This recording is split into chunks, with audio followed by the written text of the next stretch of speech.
जय हिंद। मैं सूबेदार नरेंद्र सिंह, भारतीय सेना की सिखलई रेजिमेंट और एनएसजी का कमांडो। इन 28 साल की सर्विस में मैंने बहुत कुछ सीखा।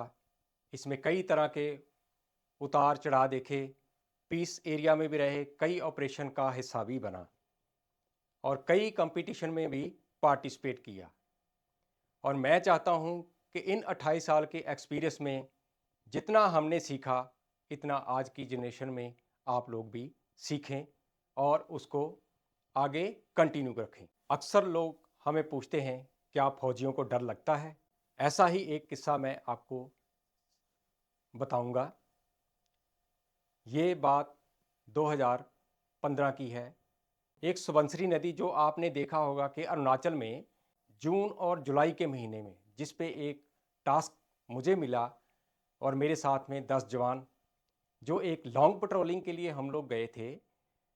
वो 4 दिन का जाने का टेन्योर और 4 दिन का वापस आने का था। जून जुलाई के महीने में ऊपर से बारिश, पथरीली पहाड़ी, ऐसे ऐसे रास्ते कि जहां पर एक पैर के आगे ही दूसरा पैर रख सकते हैं। जरा सा भी पैर इधर उधर गया तो आप 100 फीट नीचे सीधा नदी में गिरेंगे। नदी ऐसी, इतना बहाव उसका तेज कि एकदम जो भी चीज उसमें गिरेगी तो उसको घोलने वाला पानी, ऐसा ही उसका बहाव था। उसके दौरान हम लोग पेट्रोलिंग के लिए जा रहे। 4 दिन जाने का समय हमारा बिल्कुल चलता गया। वापस में आते समय भी 4 दिन का ही समय लगेगा। उसके दौरान एक लास्ट इवेंट जो आता है, एक गलेमो करके पोस्ट आती थी हमारे एरिया में, और वहां से टीसीसी तामे चुंग चुंग करके जहां पे हमारा फिनिश होना था। इस दौरान नदी के ऊपर 7 ब्रिज आते थे, जहां से एक तरफ लेफ्ट में चले गए और दूसरी जगह 1-2 किलोमीटर जाके फिर वही ब्रिज दूसरी तरफ राइट में जाता है। नदी के लेफ्ट राइट घूमते हुए चल रहे हैं। बारिश लगातार चल रही है और ऐसी जगह आई जहां पे हम पैर रख के चल सकते थे। मेरे साथ में पेट्रोलिंग में एक अफसर साहब और 10 जवान, और मैं एज ए टीम कमांडर पीछे। पूरी टीम उस रास्ते से निकल गई और जैसे ही उसकी तरफ मैं चलता आ रहा हूं तो मुझे एकदम से डर लगने लगा।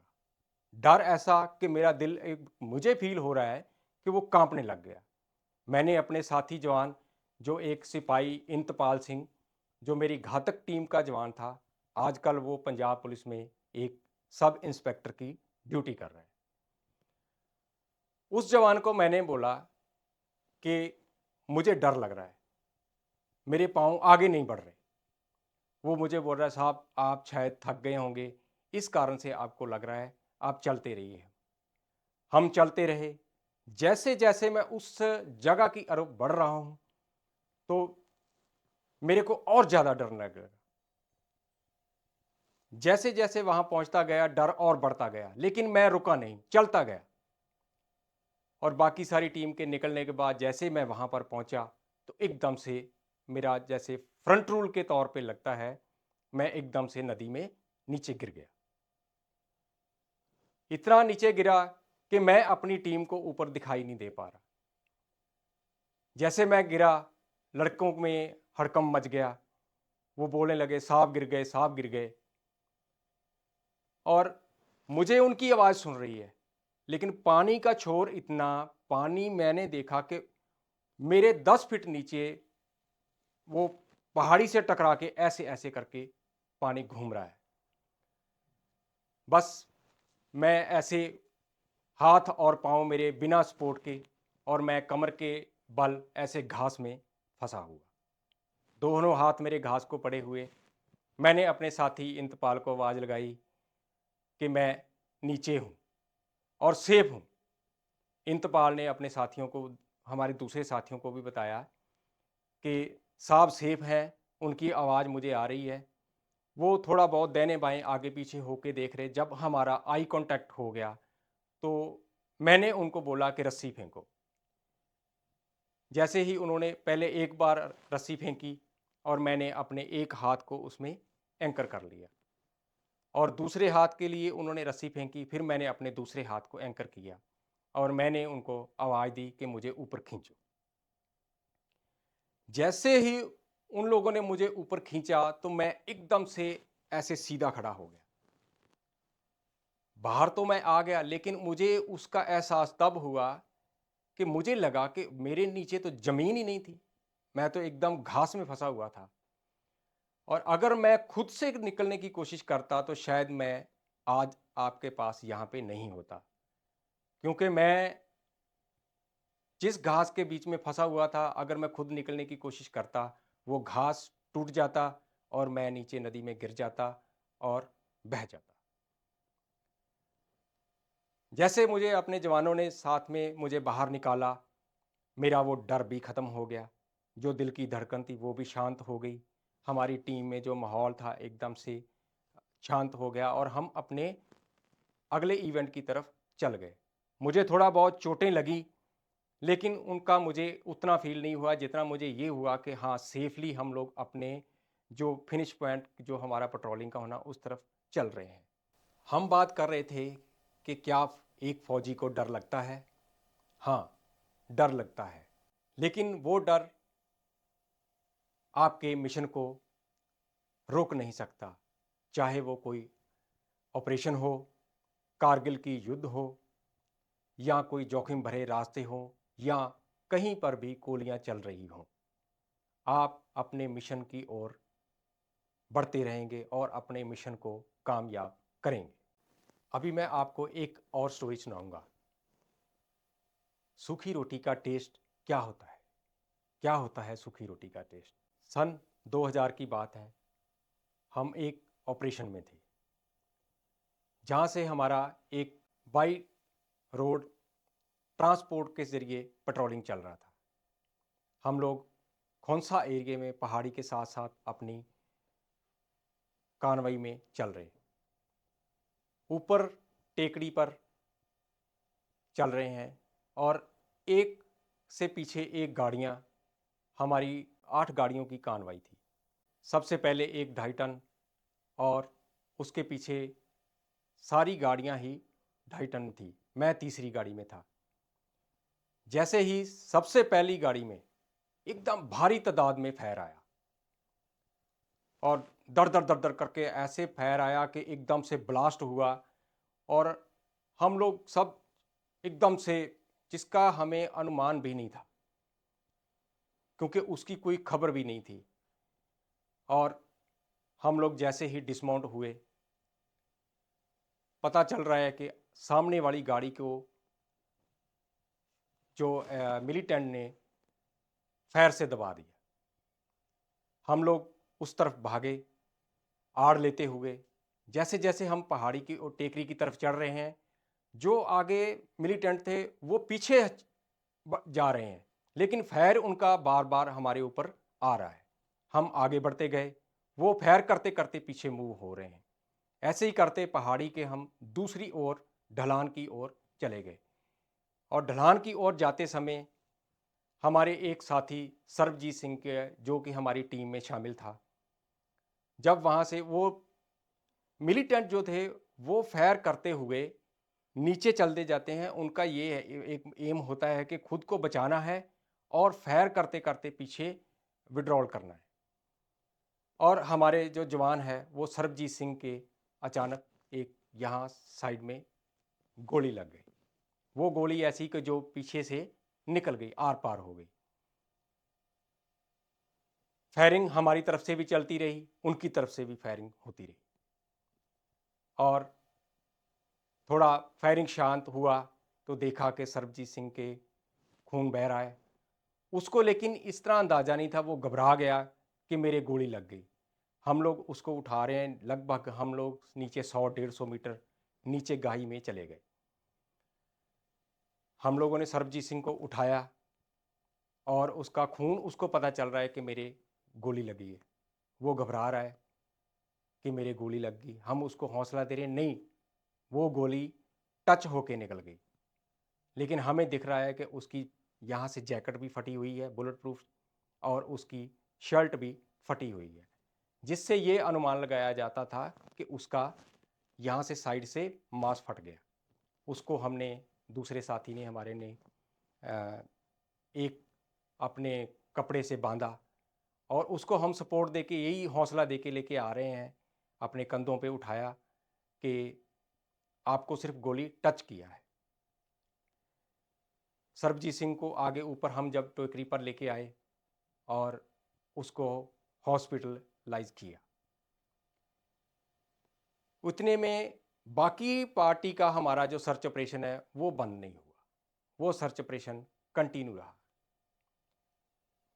हमारी साथ में 3 अफसर साहब थे और कुछ जेसीओ और जवान, सब अलग अलग टीमों में बटे हुए सर्च ऑपरेशन कंटिन्यू चल रहा है, और ऊपर से बारिश का मौसम कंटिन्यू, पहाड़ी एरिया, और हम लोग आगे आगे बढ़ते जा रहे हैं। हमें एक जगह से ऐसे करके आगे आगे टास्क मिले हुए थे जिसकी तरफ हमें बढ़ते जाना था। इसमें एक समय ऐसा आया कि हमारे पास खाने के लिए कोई राशन नहीं था।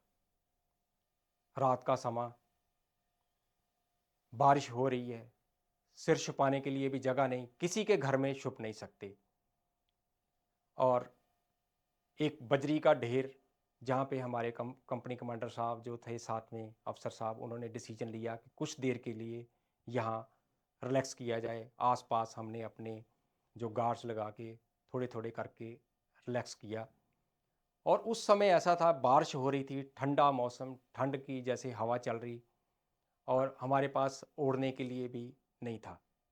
हम लोग क्या कर रहे हैं, अपना जो बुलेट प्रूफ जैकेट है उसको अपने ऊपर ओढ़ के लेटने की कोशिश कर रहे हैं कि जो बारिश है उसमें भीगे नहीं।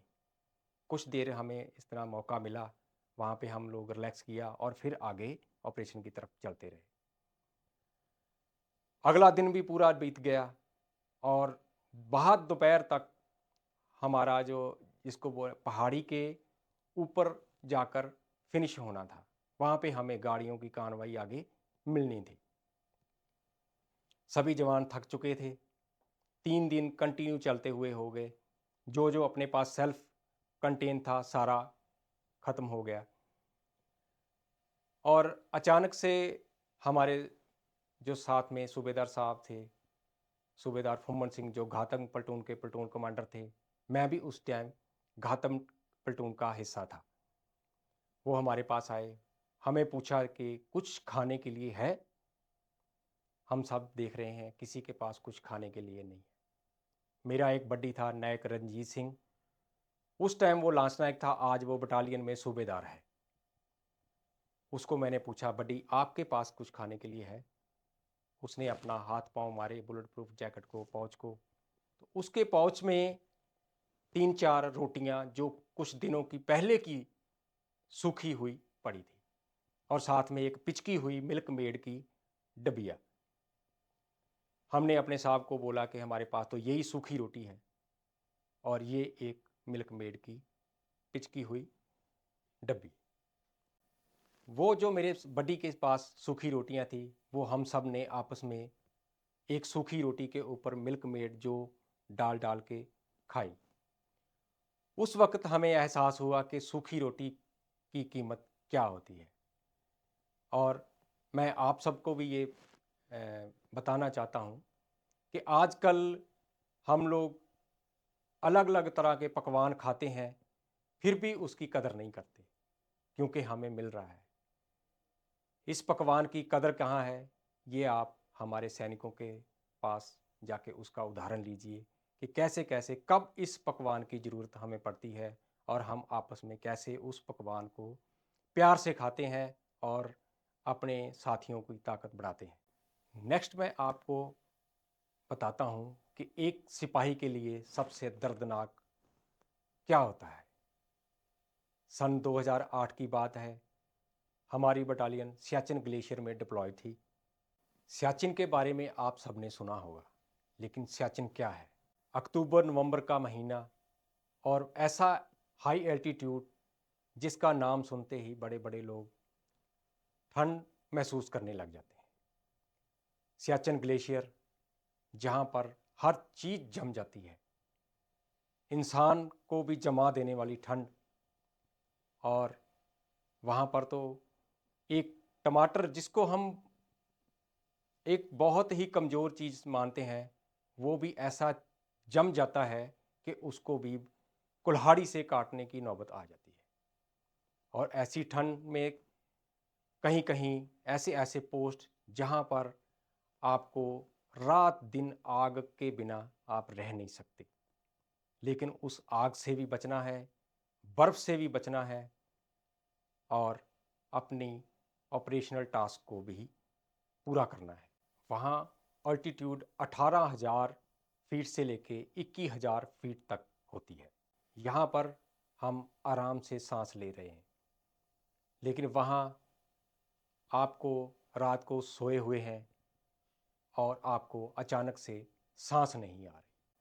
वहाँ पर हैपो नाम की बीमारी, जिसमें आपके लंग्स में पानी भर जाता है और आपको सांस नहीं आती, और आपकी अचानक से जान भी जा सकती है। ऐसा ही एक इंसिडेंट हुआ हमारे नायक रंजीत सिंह के साथ। नायक रंजीत सिंह को एक छुट्टी मंजूर हो रखा था, उसको छुट्टी जाना था, घर में उसकी बेटी का जन्म हो रखा है और उसने अपनी बेटी को मिलने जाना है, अपने परिवार को मिलने जाना है, और एकदम से मौसम पैक हो रहा है। ना कोई हम लिंक कर पा रहे हैं, ना कोई हेली आ रहा है, और नायक रंजीत सिंह का जो छुट्टी जाने का प्रोग्राम भी रुक रहा है। अचानक ऐसा हादसा हुआ कि नायक रंजीत सिंह को हैपो की बीमारी ने जकड़ लिया। तमाम कोशिशें करने के बावजूद, फर्स्ट एड देने के बावजूद भी हम नायक रंजीत सिंह को बचा नहीं पाए। नायक रंजीत सिंह शहीद हो गए, और मौसम की बेदर्दी इतनी कि हम 3 दिन तक हमें वेट करना पड़ा। इतना मौसम पैक हो रहा है, हम लोग ना कोई लिंक कर पा रहे हैं, लिंक नहीं हो रहा, बर्फ़ लगातार आ रही है, ऐसा तूफ़ान बर्फीला चल रहा है, हेली नहीं आ रहा है, और सब इतने परेशान हैं कि हम अपने जवान की डेड बॉडी कब नीचे बेस कैंप में पहुंचाएं और उसके घर तक पहुंचाएं।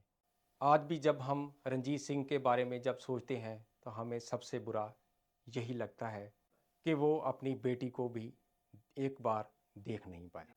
हम बात कर रहे थे कि एक फौजी के लिए सबसे दर्दनाक क्या होता है। ये होता है एक फौजी के लिए सबसे दर्दनाक कि जब आप अपने प्यारे साथी को खो देते हैं, जिसके साथ आप ट्रेनिंग किए हैं, जिसके साथ आप सुख दुख बांटे हैं, जिसके साथ में आप हंसे हैं, खेले हैं, कुछ क्षण पहले आप उसके साथ एंजॉय किए हैं, खेले हैं, और कुछ देर में ही वो आपके सामने एक डेड बॉडी बनकर लेट जाता है।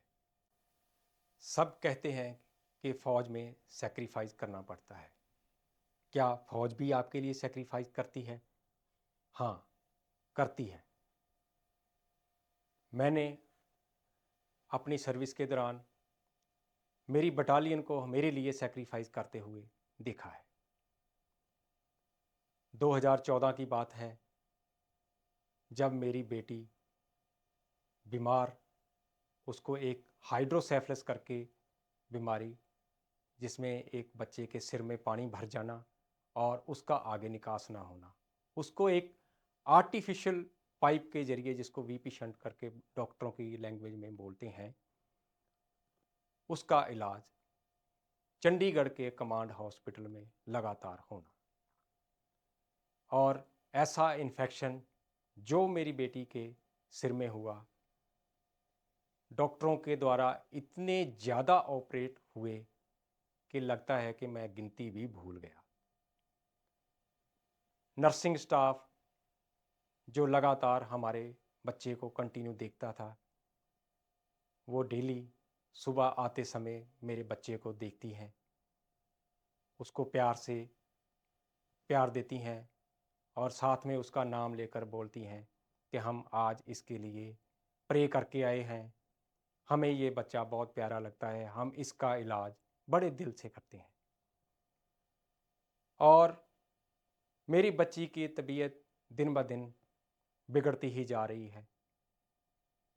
मैं अपनी बटालियन में हर रोज़ एक, जिसको सब लोग फीडबैक कहते हैं, अरुणाचल में मेरी बटालियन थी, मैं अपनी फीडबैक जैसे तैसे करके फ़ोन के ज़रिए अपनी बटालियन में एसएम साहब को देता और एसएम साहब के ज़रिए सीओ साहब तक ये फीडबैक मेरी हर दिन की पहुंचती।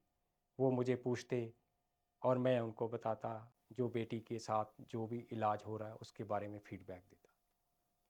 मेरी बटालियन के सीओ साहब का सीधा सीधा ऑर्डर था कि नरेंद्र सिंह को छुट्टी से कभी मनाही नहीं होगी, जब भी वो छुट्टी मांगेगा उसको छुट्टी मिलेगी। मुझे छुट्टी मिलती थी, जो प्रेजेंट साल की छुट्टी थी वो तो मिलती ही थी। मेरे सीओ साहब मुझे अटैचमेंट भी देते थे, अगले साल की छुट्टी भी देते थे और अपनी तरफ से भी जितना हो सकता था मुझे हेल्प करते थे। मुझे आज भी वो दिन याद है जब एक बार ऐसा ही इंसिडेंट हुआ था, मेरी बेटी और मेरी पत्नी दोनों एक साथ 2009 में बीमार हुए थे। उस वक्त भी मेरे सीओ साहब ने ले के ट्रांजिट कैंप में हमारे लिए स्पेशल कॉन्वाई ऑर्गेनाइज करवाया था। उस टाइम ले में बर्फ़बारी हो रही थी, किसी भी तरह का कोई आईएल और कोई दूसरा जहाज़ नहीं आ पा रहा था। एक मैं और मेरे साथ में एक मेरा दोस्त जो सूबेदार बनकर रिटायर हुए। जैसे ही हम लोग वहाँ कैंप में थे, हम 4 दिन पहले पहुँचे हुए थे, लेकिन 4 दिन बाद हमारे सीओ साहब को भी कहीं किसी काम के लिए ड्यूटी जाना था, वो भी उसी ले के ट्रांजिट कैंप में पहुँच गए। उन्होंने हमें देखा कि ये लड़के मेरे 4 दिन पहले के आए हुए हैं और अभी तक यहीं बैठे हैं, इनको अभी तक भेजा क्यों नहीं गया। उन्होंने ले के ट्रांजिट कैंप के कैंप कमांडर से बात किया और उन्होंने हमारी सिचुएशन को बताया कि एक जवान के घर में उसके भाई की डेथ हो चुकी है और एक जवान की बीवी और बच्ची हॉस्पिटल में एडमिट है, दोनों को इमरजेंसी है, मेरे जवानों के लिए कुछ भी रास्ता अपनाओ, मेरे जवान छुट्टी आज ही निकलनी चाहिए। मैं अपने उस बटालियन कमांडर को कभी नहीं भूल सकता, कर्नल अभिषेक दास और उनके साथ सूबेदार मेजर गुरजीत सिंह। ऐसे ही मेरी बेटी के साथ बहुत सारे इंसिडेंट हुए। हर बार उसको ऐसी इमरजेंसी आती कि मैं, जब भी मुझे बटालियन में कोई टास्क मिला होता, तो घर से अचानक फ़ोन आता कि बेटी बीमार है। मेरी उसी टाइम रिपोर्ट सीओ साहब तक पहुंच जाती थी और सीओ साहब तुरंत बोल देते कि नहीं, बाकी सब छोड़ो, पहले नरेंद्र को छुट्टी भेजो। और मुझे छुट्टी मिलती रही, अटैचमेंट मिलती रही, मैं अपनी बेटी का कंटिन्यू इलाज करवाता रहा। ऐसा माहौल आया कि बेटी के बहुत ज़्यादा ब्रेन के ऑपरेट हो गए, एक बार नहीं कई बार वेंटिलेटर पे बार बार जाना और बेटी का वेंटिलेटर से बच पाना। नर्सिंग स्टाफ का सपोर्ट और डॉक्टरों का दिन रात बेटी के लिए कड़ी मेहनत करके उसको बचाने की कोशिश, ये मैं आज भी भूल नहीं सकता। और ये हमारी बैड लक हुई कि एक दिन बेटी नॉर्मल बुखार से ही हमारे पास नहीं रही। और इस इंसिडेंट के बाद भी मेरे बटालियन कमांडर ने मेरा हाथ कभी नहीं छोड़ा, मुझे हर जगह सपोर्ट देते रहे। ऐसे में हमारी बटालियन की पोस्टिंग बठिंडा में पंजाब में आ गई। वहाँ पर भी मैं कभी ट्रेनिंग में पीछे नहीं हटा, हर जगह ट्रेनिंग इवेंट में सबके साथ और सबसे पहले मुझे शामिल किया जाता। मैं किसी ट्रेनिंग इवेंट में या बटालियन के किसी भी इवेंट में मेरा नाम आता तो मैं कभी ऐसा नहीं बोलता कि मैं ये काम नहीं कर सकता। चाहे उसके लिए मैं काबिल था या नहीं था, मैं उस इवेंट के लिए हाजिर होता और अपना फ़र्ज समझते हुए उस इवेंट में पार्टिसिपेट करता। ऐसा ही एक इंसिडेंट मेरे साथ बठिंडा में राजस्थान में हुआ, जब हम लोग ऑपरेशनल एरिया में एक एक्सरसाइज के दौरान डिप्लॉयड थे। वहाँ पे मेरे पिताजी अचानक बीमार हुए और इतना ज़्यादा बीमार हो गए कि उनको हॉस्पिटलाइज करना था। मैं और हमारे सीईओ साहब और बाकी सब पार्टी ऑपरेशनल एरिया में बहुत ज़रूरी इवेंट में शामिल थे, जिसमें मेरा भी शामिल होना बहुत ज़रूरी था। मैंने अपने सीईओ कर्नल अंजीत और साहब से बात किया। उन्होंने मुझे ऐसे सपोर्ट दिया। उस टाइम मैं सूबेदार बन चुका था। बोले साहब, आपको यहाँ इस इवेंट में भी शामिल होना है, मैं आपको एक दिन के लिए भेज सकता हूँ कि आप जाइए, पिताजी को हॉस्पिटलाइज कीजिए और वापस ट्रेनिंग में शामिल हो जाना है। अगर ज़रूरत पड़े तो वो बोलते कि मैं आपको फिर ट्रेनिंग से मिस करूँगा, कि अगर कोई ऐसा इंसिडेंट भगवान ना करे हो जाए। मैं एक दिन की छुट्टी लेकर वहाँ से घर गया। मेरा घर फिरोजपुर में था। मैंने वहाँ से अपने 159 जीएच में पिताजी को एडमिट करवाया और वापस उसी ट्रेनिंग में शामिल हुआ। ये है सेक्रीफाइस। हमने भी अपना सेक्रीफाइस ये दिया कि जब बटालियन को हमारी ज़रूरत हुई तो मैंने कभी अपने पैर पीछे नहीं खींचे। अपने आप को हर इवेंट में शामिल करने की कोशिश की और ऐसे ही मेरी बटालियन ने मुझे हर जगह सपोर्ट किया, मेरे लिए हेल्प की। छुट्टी के टाइम छुट्टी दी, जिस भी चीज़ की मुझे ज़रूरत थी मेरी हेल्प की। आज मैं एक फ़ौजी जवान होने के नाते ना तो मैं अपनी बटालियन को भूल सकता हूँ और ना सेना को भूल सकता हूँ, जिसने आज मुझे इस जगह पर खड़े होकर बोलने का भी मौका दिया, क्योंकि मैं ये सब एक सेना से ही सीखा हूँ और सेना के लिए ही हर पल हाजिर रहने की कोशिश करूँगा। अभी जाते जाते मैं आपको एक थॉट के बारे में बताना चाहता हूँ। If you want to do something best for the nation, this is the time. Don't wait, then come forward and do it. इसी के साथ मैंने एक मुहिम शुरू किया है जिसका नाम है युद्ध अपने विरुद्ध, वार अगेंस्ट योर सेल्फ।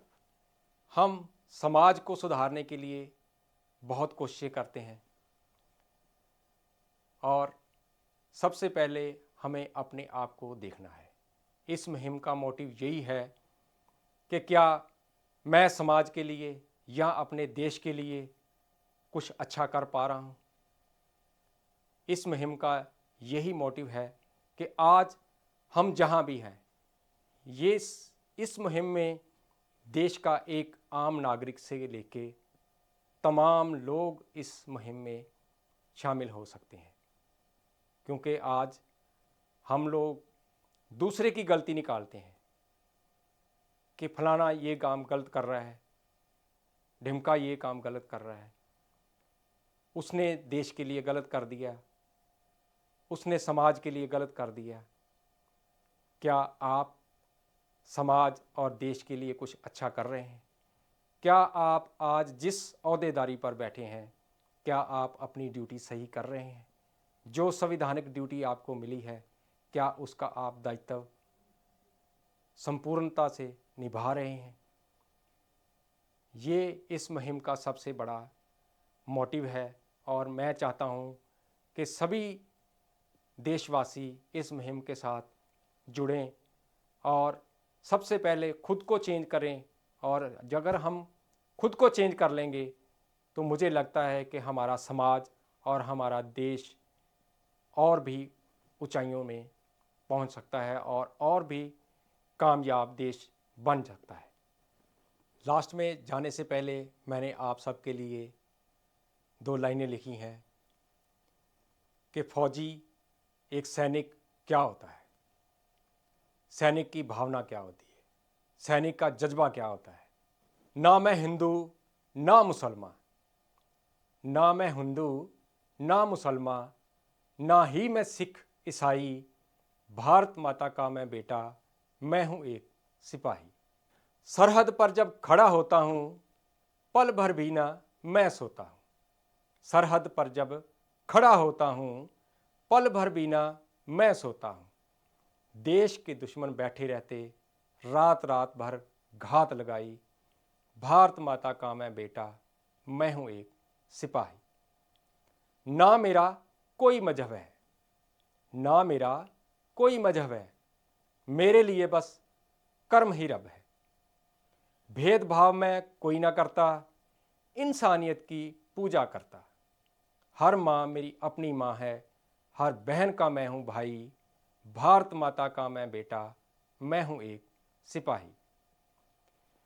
दुश्मन की जब गोली छूटे मेरी जात और धर्म ना पूछे, दुश्मन की जब गोली छूटे मेरी जात और धर्म ना पूछे। जब सीने में गड़ती है मेरी भारत माँ ये कहती है, मेरे लाल मैं तुझ पे वारी हूँ, मेरे लिए तू रक्त बहाई, भारत माता का मैं बेटा, मैं हूँ एक सिपाही। जय हिंद।